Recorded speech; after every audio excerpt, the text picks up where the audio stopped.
Welcome छ सबैजनालाई night ब्लगमा होइन। सबैजनालाई वेलकम छ। आज चाहिँ म नर्मल्ली ब्लग बनाउँछु होइन।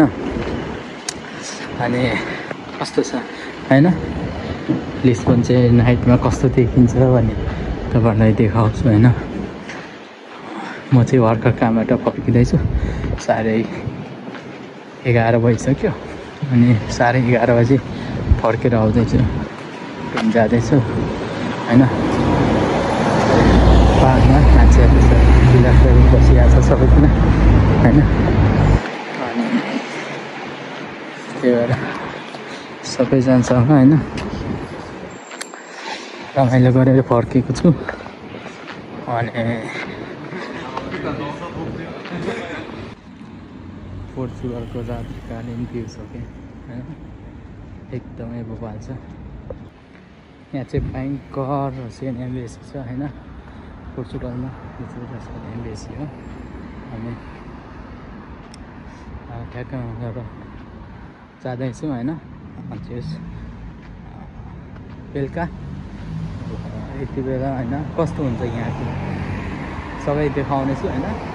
सबैजना एकदमै फ्रिडम छ होइन, त्यस्तो केही छैन, एकदमै राम्रो छ। बेलुका अलिकति अहिलेको अवस्थामा चाहिँ सबैतिर कस्तो छ भने सेक्युरिटी एकदमै प्रब्लम भइरहेछ।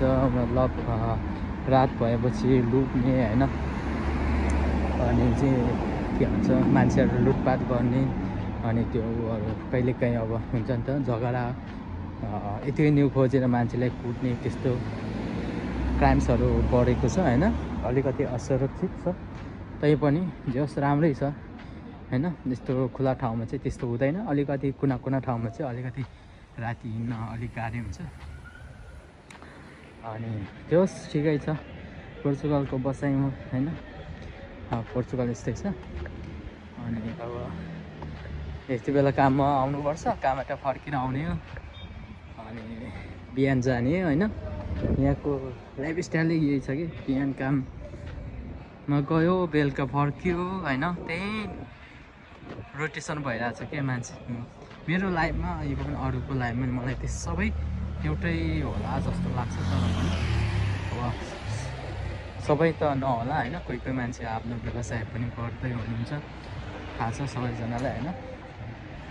उहाँहरूको लागि चाहिँ त्यस्तो नहोला, तर अरूकोमा काम गर्ने टाइपको सबैजनाहरूको चाहिँ एउटै रोटेसन छ क्या।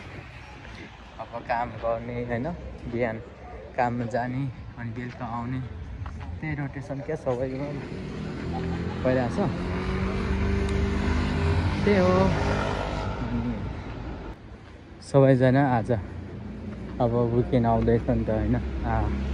बिहिबार, शुक्रबार, शनिबार 3 दिन चाहिँ विकेन्ड दिएको छ पोर्चुगल गभर्मेन्टले। अनि जस रमाइलो गरिरहेछ सबैजना होइन। अनि खाने पिउने सबै भइरहेछ। अनि यति बेला थके शरीर होइन लिएर रुम फर्किँदैछु होइन। अब भोक लागिरहेछ होइन। काम दिनभरि काम गरेर थाकेर फर्किरहेको छु। अब रेस्ट गर्ने हो गएर होइन। बिहान त सची काममा हिँडेको मान्छे, बेलुका यो टाइममा फर्किनुपर्छ होइन। परदेश भन्नु मात्र अब गाह्रो छ परदेशमा होइन। पहिला सानोमा लाग्थ्यो कि परदेशमा गएर होइन बहुत कमाउँछु जस्तो लाग्थ्यो। अनि आजभोलि यसो सम्झिन्छु क्या, त्यो भनेको एउटा सपना मात्र रहेछ क्या जस्तो लाग्छ होइन। सबै कुराहरू अब त्यही सपना देखेर नै आएको। अब सपनामै सीमित हो त सबै कुरा हुँदैन होइन। केही त होला, अब सपनामै सीमित केही कुरा त हुन्छ, अवश्य नै हुन्छ होइन। सबै पुरा गर्न सकिँदैन मान्छे भएपछि होइन।